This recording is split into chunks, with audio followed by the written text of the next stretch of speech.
നമസ്കാരം. മലയാളി വാർത്ത ഇൻസൈഡിലേക്ക് സ്വാഗതം. നടൻ സലിം കുമാറിന്റെ മരണം കേരളത്തെ കണ്ണീർ കടലിലാഴ്ത്തി. സലിം കുമാർ മരിച്ചതിന് തൊട്ടു പിന്നാലെ മലയാളി വാർത്തയിൽ ഞാനൊരു വീഡിയോ നൽകിയിരുന്നു. ഈ മരണം വരുത്തി വച്ചത് എന്നായിരുന്നു ആ വീഡിയോയിൽ ഞാൻ പറഞ്ഞത്. കരൾ രോഗമുണ്ടായി ചില വ്യാജ വൈദ്യന്മാരുടെ അടുക്കൽ ചികിത്സയ്ക്ക് പോയ സലിം കുമാറിൻ്റെ അന്നത്തെ അനുഭവമാണ് ആ വീഡിയോയിലൂടെ ഞാൻ അവതരിപ്പിച്ചത്. തനിക്ക് അസുഖം മൂർച്ഛിക്കാനുള്ള കാരണം എന്താണ് എന്ന് പിന്നീട് സലിം കുമാർ തന്നെ വ്യക്തമാക്കിയിട്ടുണ്ട്. കരൾ രോഗം പിടിപെട്ട് അത്യാസന്ന നിലയിലായ തന്നെ വ്യാജ വൈദ്യന്മാർ ചികിത്സിച്ച് രോഗം കടുപ്പിച്ച കഥയാണ് അന്ന് സലിം കുമാർ കേരളത്തോട് പറഞ്ഞത്. രക്തം ഛർദ്ദിച്ച് മരിക്കാറാകുമ്പോഴും വൈദ്യന്മാർ പറഞ്ഞു കുടലിൽ കെട്ടിക്കിടക്കുന്ന രക്തമാണ് പുറത്തേക്ക് പോകുന്നതെന്ന്. പിന്നീട് കരൾ മാറ്റിവെക്കൽ ശസ്ത്രക്രിയ. തുടക്കം മുതൽ സലിം കുമാറിന് കരൾ മാറ്റിവെക്കൽ ശസ്ത്രക്രിയയെ വലിയ ഭയമായിരുന്നു. എന്നാൽ ഒടുവിൽ അതും ചെയ്യേണ്ടി വന്നു.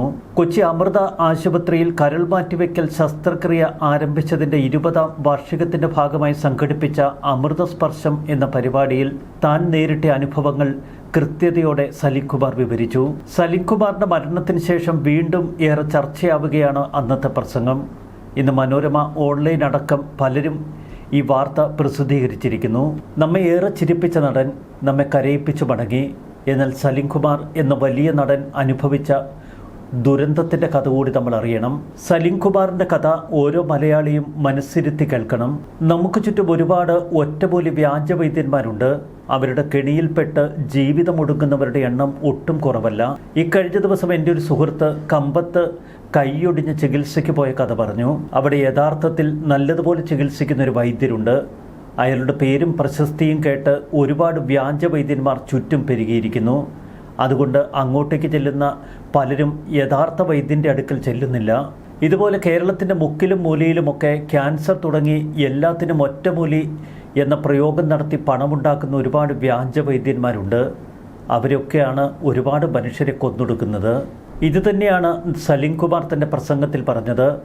പലരും അമൃത ഉൾപ്പെടെയുള്ള ആശുപത്രികളിൽ കരൾ മാറ്റിവെക്കൽ ശസ്ത്രക്രിയയ്ക്ക് എത്തുന്നത് അവസാന ഘട്ടത്തിൽ. നടൻ ബാലയായാലും ആരായാലും മരണം തൊട്ടുമുന്നിൽ കാണുന്ന സമയത്താണ് ഭൂരിഭാഗം പേരും ആശുപത്രിയിൽ എത്തുന്നത്. അതുവരെ അവർ എവിടെ പോയിരുന്നു എന്ന ചോദ്യത്തിലേക്കായിരുന്നു സലിം കുമാറിൻ്റെ പ്രസംഗം. ആ പ്രസംഗം നമ്മെ ഒരുപാട് ഇരുത്തി ചിന്തിപ്പിക്കും.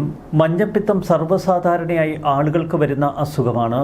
മഞ്ഞപ്പിത്തമാണെന്ന് ആരെങ്കിലും പറഞ്ഞാൽ ഉടൻ തന്നെ മറ്റുള്ളവർ പറയും ഇന്ന സ്ഥലത്ത് മഞ്ഞപ്പിത്തത്തിനൊരു വൈദ്യരുണ്ട്, അയാൾ ഒരു പൊടിമരുന്ന് തരും, അത് കഴിച്ചാൽ പെട്ടെന്ന് മഞ്ഞപ്പിത്തം അങ്ങ് മാറും.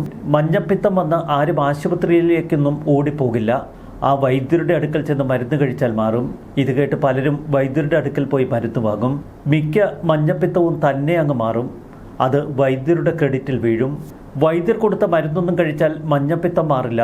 വൈദ്യർ മരുന്ന് കൊടുത്താൽ മാറുന്ന മഞ്ഞപ്പിത്തം മരുന്ന് കഴിച്ചാലും ഇല്ലെങ്കിലും മാറും. മഞ്ഞപ്പിത്തം പലവിധമുണ്ട് എന്ന് ആ വൈദ്യരുടെ കഴിവിൻ്റെ അപ്പുറമൊന്നും ആളുകൾ മനസ്സിലാക്കില്ല. അവസാനം കരളൊക്കെ തകർന്നു കഴിയുമ്പോൾ വൈദ്യർ മെല്ലെ ഒഴിയും. സ്വന്തം അനുഭവത്തിൻ്റെ കഥയാണ് ഞാൻ പറയുന്നത്. എനിക്ക് മാത്രമേ ഈ കഥകൾ പറയാൻ കഴിയൂ. ഇനി ഞാൻ എവിടെയൊക്കെ പ്രസംഗിക്കാൻ പോകുന്നു അവിടെയൊക്കെ എൻ്റെ ഈ ജീവിതം ഞാൻ പറയും. എന്നെ തല്ലി ഓടിച്ചാലും ശരി ഇത് പറയണം. കാരണം ഞാൻ അനുഭവിച്ചത് ഇനി ഒരുത്തനും അനുഭവിക്കരുത്. എനിക്ക് കരളിന് അസുഖമാണ് എന്ന് ബോധ്യപ്പെട്ടപ്പോൾ തന്നെ ഞാൻ ഗൂഗിളിൽ തിരഞ്ഞു. കരൾ മാറ്റിവെക്കൽ എന്ന ഒറ്റ പോംവഴിയേ ഉള്ളൂ എന്ന് മനസ്സിലാക്കി. എന്നാൽ അത് ചെയ്യാൻ ഭയം. അത് ചെയ്യുന്നില്ല എന്ന് ഞാനങ്ങ് തീരുമാനിച്ചു. ഇതല്ലാതെ വേറെ എന്ത് ചെയ്യാൻ? വേറെ എന്തെങ്കിലും മരുന്നുണ്ടാകുമല്ലോ. എറണാകുളത്ത് എൻ്റെ സുഹൃത്തൊരു DYSP. അദ്ദേഹം എന്നോട് പറഞ്ഞു ഒറ്റപ്പാലത്തൊരു വൈദ്യരുണ്ട്, സർജറി ഒന്നും വേണ്ട, വൈദ്യരെ കണ്ട് മരുന്ന് കഴിച്ചാൽ മതി, ക്യാൻസർ വരെ മാറ്റുന്ന വൈദ്യരാണ്, നമുക്ക് അദ്ദേഹത്തെ പോയി കാണാം. ആ വൈദ്യരെക്കുറിച്ച് ഞാൻ മുൻപും കേട്ടിട്ടുണ്ട്. എൻ്റെ ക്ലാസ്സിൽ പഠിച്ച ഒരു പെൺകുട്ടി ക്യാൻസർ ചികിത്സയ്ക്ക് അവിടെ വന്നപ്പോൾ ഞാനാണ് ഒറ്റപ്പാലത്ത് ഗസ്റ്റ് ഹൗസിൽ റൂം എടുത്ത് കൊടുത്തത്. അങ്ങനെ DYSPയും ഞാനും കൂടി വൈദ്യരുടെ അടുക്കൽ ചെന്നു. അദ്ദേഹം പറഞ്ഞു 51 ദിവസത്തിനുള്ളിൽ ലിവർ സിറോസിസ് ഞാൻ മാറ്റിത്തരും. വൈദ്യർ എന്നോട് പറഞ്ഞു നിലംപരണ്ട എന്നൊരു മരുന്നുണ്ട്, അത് 51 ദിവസം കഞ്ഞിയിലിട്ട് കുടിക്കൂ. ഞാൻ 51 ദിവസമല്ല 501 ദിവസം കഴിച്ചിട്ടും ഈ സാധനം മാറുന്നില്ല. ഞാൻ ഒരു ദിവസം വൈദ്യരെ വിളിച്ചപ്പോൾ വൈദ്യർ പറഞ്ഞു സലീമേ, എനിക്ക് ക്യാൻസറാണ്, അത് 4th സ്റ്റേജിലായി, ഞാൻ വെല്ലൂർ ക്യാൻസർ ഹോസ്പിറ്റലിലേക്ക് പോവുകയാണ്. ആ വൈദ്യർ സത്യസന്ധനായതുകൊണ്ട് അയാൾ ഉള്ളത് പറഞ്ഞു. കുറച്ചു കഴിഞ്ഞപ്പോൾ ഇതേ പോലീസ് ഉദ്യോഗസ്ഥൻ വിളിച്ച് എന്നോട് പറഞ്ഞു അത് പോട്ടെ, ചേർത്തലയിൽ മറ്റൊരു വൈദ്യരുണ്ട്, എനിക്ക് ജീവിക്കാൻ മോഹമുണ്ട്, പക്ഷേ ഓപ്പറേഷൻ ചെയ്യാൻ പേടി. അതുകൊണ്ട് ഞങ്ങൾ ഓടി ചേർത്തലയിൽ ചെന്നു. തട്ടിപ്പാണെന്ന് അന്നേ മനസ്സിലായി. ആ വൈദ്യരുടെ പേരാണ് മോഹനൻ വൈദ്യർ. എല്ലാ ഡോക്ടർമാരെയും വെല്ലുവിളിക്കുന്ന ഒരു വൈദ്യർ. പുള്ളി എന്നോട് പറഞ്ഞു, ഇംഗ്ലീഷിൽ ഇതിന് മരുന്നില്ല. അയാൾ കുറെ മരുന്ന് കുറിച്ച് തന്നു.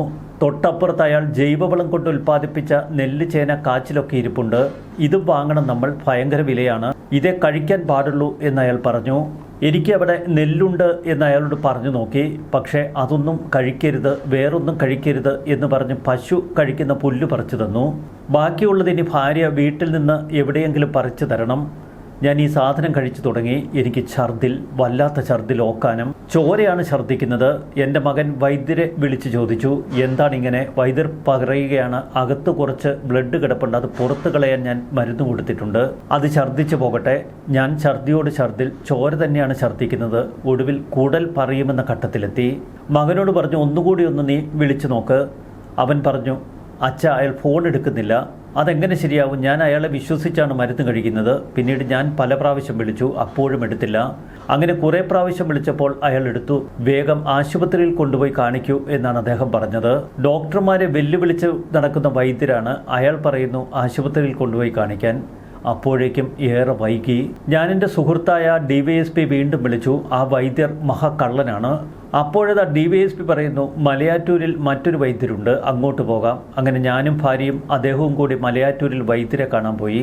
ആ വൈദ്യർ പറഞ്ഞു, 500 തേങ്ങയുടെ വെള്ളമെടുത്ത് കുറുക്കി ലേഹ്യം പോലെ ആക്കുക, വേറെ എന്തോ സാധനവും കൂടിയില്ല അതിലിടും. അങ്ങനെ രാവിലെ മുതൽ എൻ്റെ ഭാര്യ 500 തേങ്ങയുടെ വെള്ളമെടുത്ത് രാത്രി വരെ ഇരുന്ന് ഇത് വറ്റിച്ച് തളർന്നു. ഒടുവിൽ ലേഹ്യം റെഡിയായപ്പോൾ ഭാര്യയ്ക്ക് സന്തോഷം. ഭർത്താവിൻ്റെ അസുഖം മാറാനുള്ള മരുന്ന് ശരിയായല്ലോ.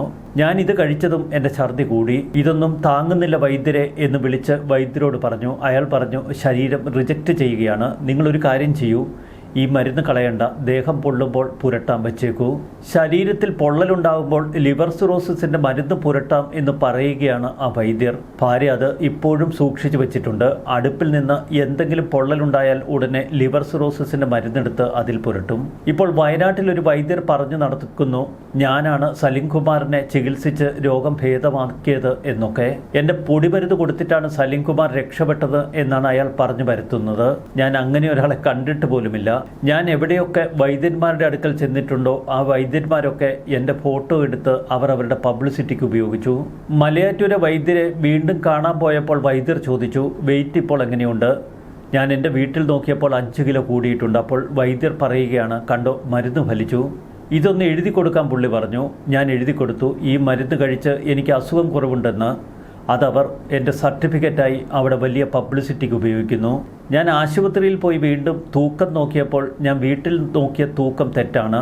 വീണ്ടും വീട്ടിൽ ചെന്ന് നോക്കിയപ്പോഴാണ് മനസ്സിലായത് ആ മെഷീൻ കേടാണ്. കേടായ മെഷീനിൽ എടുത്ത വെയിറ്റാണ് വൈദ്യർ സർട്ടിഫിക്കറ്റായി തൂക്കിയിട്ടിരിക്കുന്നത്. ഇങ്ങനെ മനുഷ്യനെ പറ്റിക്കുന്ന ഒരുപാട് ആളുകൾ നമുക്കിടയിലുണ്ട്. നല്ല പൈസയാണ് ഇവരൊക്കെ വാങ്ങുന്നത്. ജീവിക്കാൻ വേണ്ടി പാവപ്പെട്ട രോഗികൾ എവിടുന്നെങ്കിലുമൊക്കെ കാശ് കടം വാങ്ങി കൊണ്ടുകൊടുക്കും. ഞാൻ ബാച്ചിലർ ഓഫ് ആയുർവേദിക് മെഡിസിൻ പാസ്സായ ആളുകളെക്കുറിച്ചല്ല ഇത് പറയുന്നത്. പാരമ്പര്യ വൈദ്യന്മാർ എന്ന് പറഞ്ഞു നടക്കുന്ന വ്യാജ ആളുകളെക്കുറിച്ചാണ്. കിഡ്നി എന്ന് പറഞ്ഞാൽ വൃഷ്ണമാണെന്ന് വിചാരിക്കുന്ന വൈദ്യന്മാർ വരെയുണ്ട്. എന്നോടൊരു വൈദ്യർ പറഞ്ഞു, ഒരാൾ അയാളുടെ 2 കിഡ്നിയും ഞെരിച്ചിട്ടാണ് വരുന്നതെന്ന്. അപ്പോൾ ഞാൻ ചോദിച്ചു, കിഡ്നി ഞെരിക്കാൻ പറ്റുമോ എന്ന്. വൃഷ്ണത്തിനെയാണ് പുള്ളി കിഡ്നി എന്ന് ഉദ്ദേശിച്ചത്. വൃഷ്ണവും കിഡ്നിയും പോലും തിരിച്ചറിയാൻ കഴിയാത്ത ഇത്തരം വൈദ്യന്മാരുടെ അടുക്കൽ ചികിത്സയ്ക്കെത്തിയാലുള്ള സ്ഥിതി എന്താകും? ഇവൻ്റെയൊക്കെ അടുക്കൽ പോയാണ് ലിവർ സിറോസിസിനുള്ള മരുന്ന് വാങ്ങുന്നത്. ഇവരെയൊക്കെ അന്തം വിട്ട പ്രതികളായി കാണണം. ഇവരൊക്കെ എന്തിനും ചികിത്സിക്കും. ക്രൂരതയാണ് ഇവരൊക്കെ ചെയ്യുന്നത്.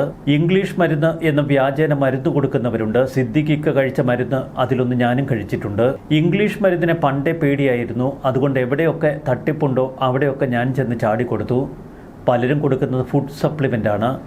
10-30,000 രൂപയാണ് ഒരു മാസത്തെ മരുന്നിൻ്റെ വിലയായി അവർ വാങ്ങുന്നത്. അവർ ഒരിക്കലും ചീട്ടെഴുതി മരുന്ന് തരില്ല. കവറൊക്കെ പൊട്ടിച്ച് മരുന്ന് തരും. ആ മരുന്ന് എന്താണെന്ന് അവർക്ക് മാത്രമേ ലോകത്തറിയൂ. അങ്ങനെ ഒരു ചികിത്സാ സമ്പ്രദായമുണ്ട്. അതൊക്കെ ഞാൻ വേണ്ടപ്പെട്ടവരോടൊക്കെ പറഞ്ഞിട്ടുണ്ട്.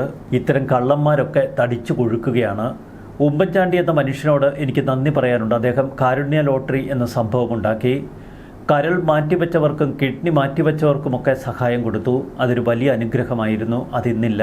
ഉമ്മൻചാണ്ടിയെ പോലുള്ള ഒരാൾ മരിച്ചപ്പോൾ ഇത്രയധികം ആളുകൾ ഒഴുകി വരാനുള്ള കാരണം ഇതൊക്കെ തന്നെയാണ്.